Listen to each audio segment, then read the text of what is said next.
Hai guys, selamat datang dalam pertemuan ke-6 dalam mata kuliah pengantar akuntansi. Dalam pertemuan kali ini kita akan membahas satu hal yang baru, yaitu laporan keuangan. Nah, perlu kalian ketahui untuk laporan keuangan yang akan kita bahas dalam pertemuan kali ini terdiri dari 3 laporan. Apa saja laporannya? Yang pertama adalah laporan laba rugi atau biasa kita sebut sebagai income statement. Jadi dalam laporan laba rugi kita akan mengetahui apakah suatu perusahaan itu mengalami laba atau dia menderita kerugian. Kemudian yang kedua ada laporan perubahan modal atau laporan perubahan ekuitas, di mana kita bisa mengetahui berapakah modal awal perusahaan ketika awal periode dan berapakah modal akhir perusahaan ketika di akhir periode. Dan yang ketiga yang akan kita bahas adalah neraca atau balance sheet atau biasa disebut sebagai laporan posisi keuangan. Jadi dalam neraca kita akan menampilkan informasi tentang harta, utang, dan modal perusahaan. Dari manakah harta perusahaan itu berasal? Apakah harta perusahaan berasal dari utang atau harta perusahaan berasal dari modal? Nah, seperti apa pembahasannya? Gampang banget topik kita kali ini, jadi stay tune. Untuk yang pertama adalah laporan laba rugi atau income statement. Dalam income statement kita akan mengetahui apakah perusahaan itu dia mengalami laba atau menderita kerugian. Lalu dari manakah kita tahu kalau perusahaan itu laba atau rugi? Nah, perusahaan itu kita bisa tahu kalau dia laba atau rugi bisa kita lihat dari posisi pendapatannya. Posisi pendapatan dan juga posisi beban. Apabila lebih besar pendapatan daripada beban perusahaan, maka perusahaan dinyatakan laba. Jadi apabila pendapatannya lebih besar daripada beban, itu perusahaan dinyatakan laba. Namun ada kondisi sebaliknya, di mana pendapatannya ternyata lebih kecil daripada bebannya. Sehingga apabila pendapatan lebih kecil daripada beban, berarti lebih besar yang dikeluarkan daripada yang diterima, maka dalam posisi tersebut perusahaan mengalami kerugian. Jadi kalau laba itu adalah ketika pendapatan lebih besar daripada beban, sedangkan kalau rugi itu adalah ketika pendapatannya lebih kecil daripada beban. Sehingga yang akan kita tampilkan dalam laporan laba rugi adalah 2 akun, yaitu kelompok akun pendapatan dan juga kelompok akun beban, di mana rumusnya adalah pendapatan kita kurangkan dengan beban. Sesimpel itu. Oke guys, jadi pokok pembahasan kita hari ini adalah tentang financial statement atau laporan keuangan. Oke, kita masuk ke pembahasan kita yang pertama tentang profit and loss statement atau laporan laba rugi atau income statement.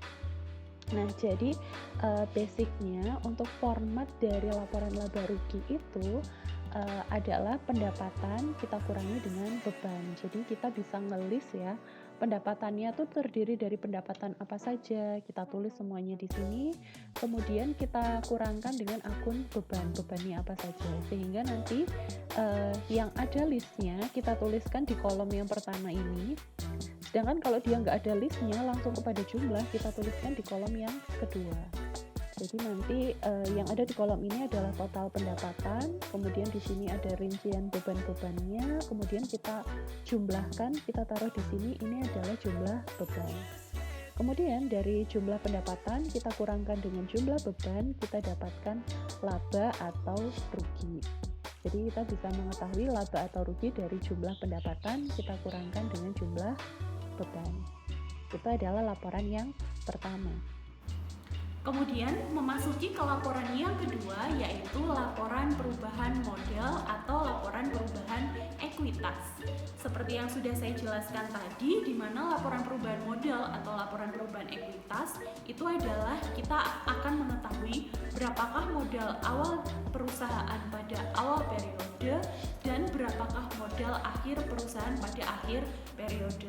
Apakah dari modal tersebut terdapat kenaikan atau justru mengalami penurunan. Dari mana kita tahu? Jadi nanti dalam laporan perubahan ekuitas atau laporan perubahan modal ini kita akan memasukkan beberapa unsur Unsur yang pertama sudah jelas adalah modal awal perusahaan. Berapakah modal awal perusahaan ini bisa kita lihat di dalam neraca saldo. Kemudian selanjutnya kita akan mengetahui juga tentang berapakah informasi laba perusahaan pada periode tersebut yang kita dapatkan dari laporan laba rugi atau income statement. Kalau perusahaan laba berarti modal awal kita tambahkan laba, tapi kalau perusahaan mengalami kerugian maka modal awal kita kurangkan dengan posisi kerugian tersebut. Nah, selanjutnya dalam laporan perubahan modal kita juga harus mempertimbangkan tentang adanya prive atau pengambilan pribadi oleh pemilik terhadap uang perusahaan. Apakah selama periode tersebut si pemilik perusahaan melakukan pengambilan prive atau tidak? Apabila dia melakukan pengambilan prive, maka unsur prive itu akan kita kenakan sebagai unsur pengurang modal. Sehingga pada akhirnya kita akan mendapatkan modal akhir yang berupa hasil dari penjumlahan antara modal awal kita tambahkan laba atau kita kurangi rugi dan juga kita kurangkan dengan pengambilan prive, maka itu akan menjadi modal akhir perusahaan. Jadi pada laporan perubahan modal, hasil akhir yang perusahaan peroleh adalah berapakah modal akhir pada perusahaan pada akhir periode tersebut. Kemudian selanjutnya ada laporan perubahan modal atau laporan perubahan ekuitas. Formatnya seperti ini. Jadi formatnya adalah modal awal, kita tuliskan dulu di sini modal awal.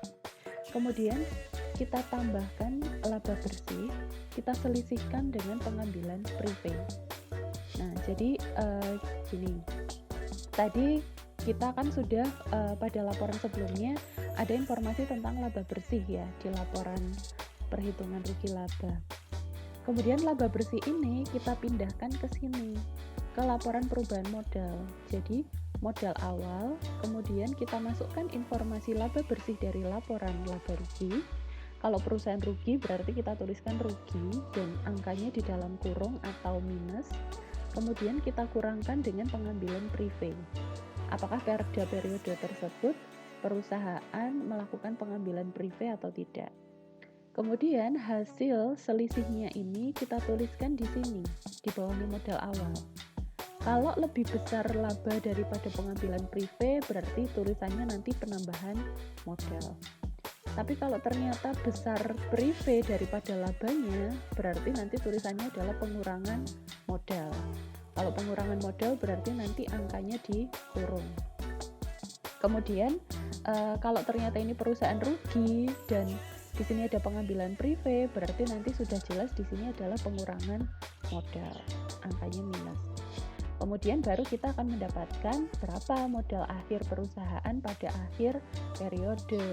Dari modal awal, kemudian kita tambahkan penambahan modal atau kita kurangi dengan pengurangan modal.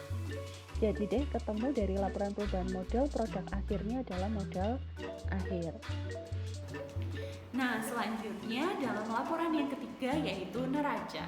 Di dalam neraca kita akan mengetahui posisi dari keuangan perusahaan yang terdiri dari harta pada sisi aktiva dan pada sisi pasiva kita punya utang dan juga modal. Apa keterkaitan neraca dengan laporan perubahan modal? Jadi pada akhir tadi laporan perubahan modal kita mendapatkan hasil akhir berupa modal akhir perusahaan. Nah, modal akhir tersebut yang akan kita pindahkan ke dalam kolom neraca di kolom modal. Sehingga nanti perusahaan akan mendapatkan suatu neraca saldo baru yang merupakan hasil neraca saldo pada akhir periode tersebut yang dapat digunakan oleh perusahaan sebagai neraca saldo awal pada periode yang akan datang. Oke, selanjutnya kita ke balance sheet atau neraca atau laporan posisi keuangan. Nah, di sini kita tinggal pindahkan aja informasi yang ada dari neraca saldo setelah disesuaikan tentang kolom aktiva dan kolom pasiva. Di kolom aktiva kita mencatat semua hartanya, baik harta lancar maupun harta tetap. Kita jumlahkan semuanya, ketemu jumlah aktiva. Kemudian pada kolom utang, kewajiban, ini ada kewajiban lancar sama kewajiban jangka panjang juga kita tulis di sini. Dan juga ke modal pemilik. Nah, ingat model yang kita masukkan di sini ini asalnya adalah dari laporan perubahan model.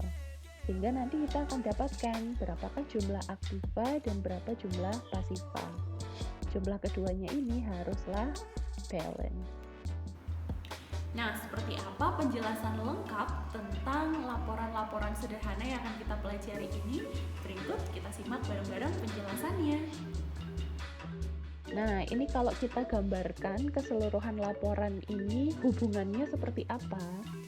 Jadi kan dari daftar perhitungan rugi laba kita punya pendapatan, kita kurangkan beban. Produk akhirnya adalah laba bersih atau rugi bersih.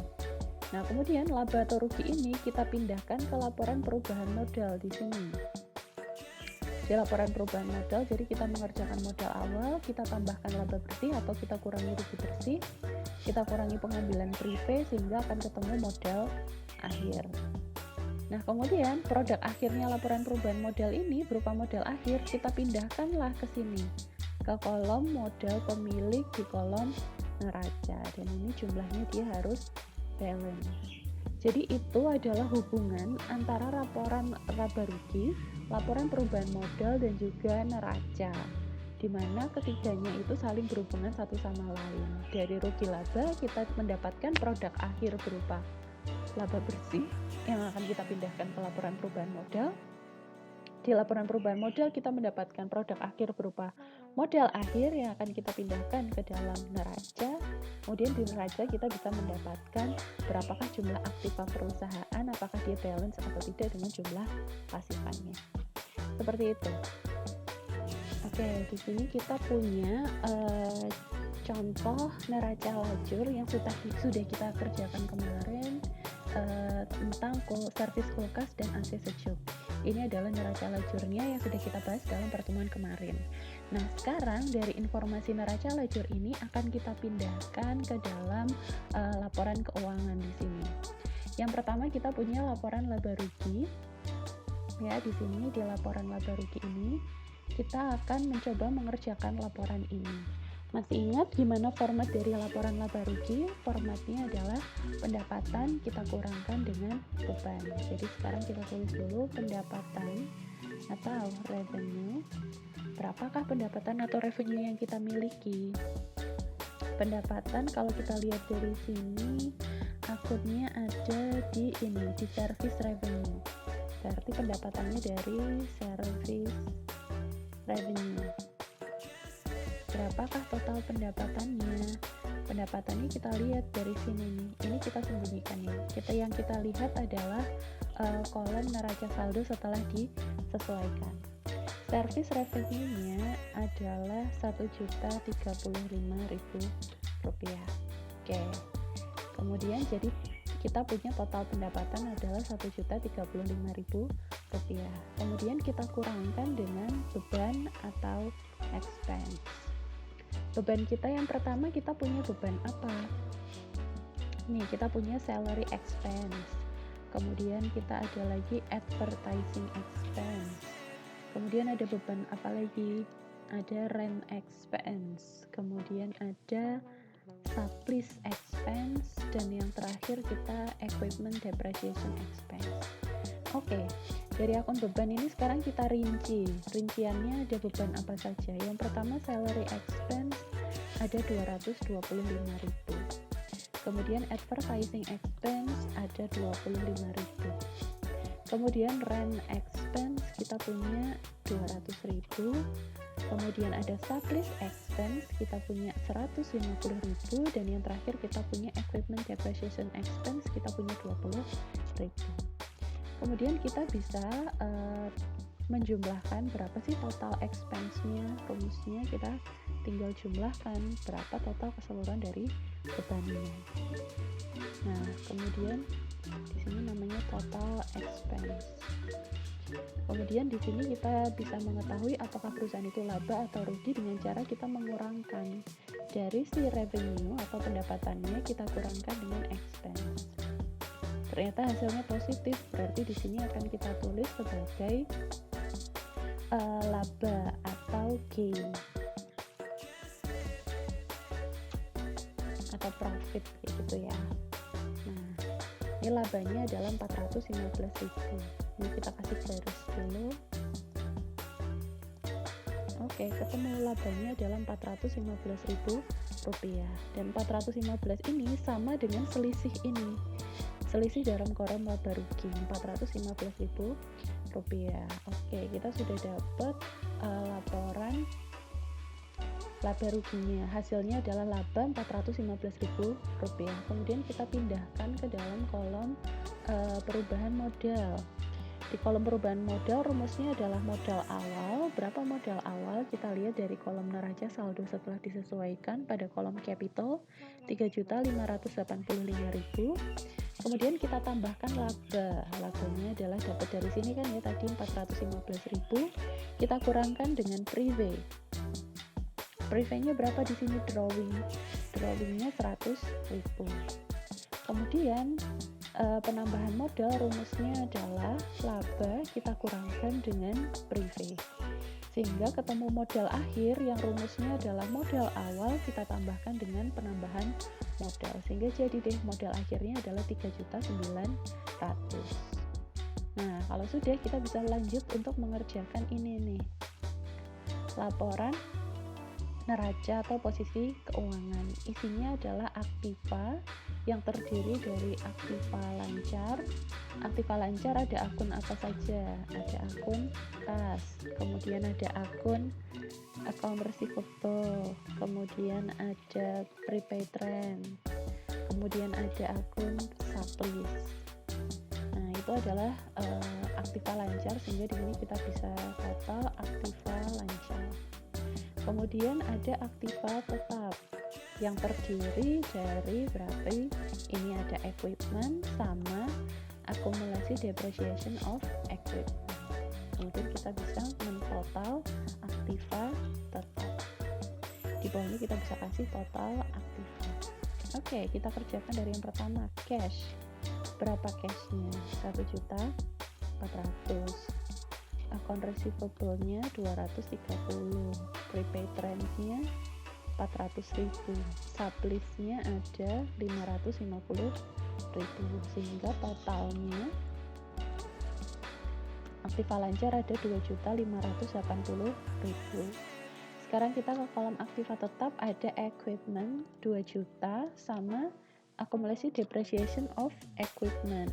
Nah, karena dia akumulasi depreciation of equipment itu saldonya di sebelah kredit, sehingga di sini tandanya kita kasih minus atau di dalam kurung, sehingga ini minus 20.000.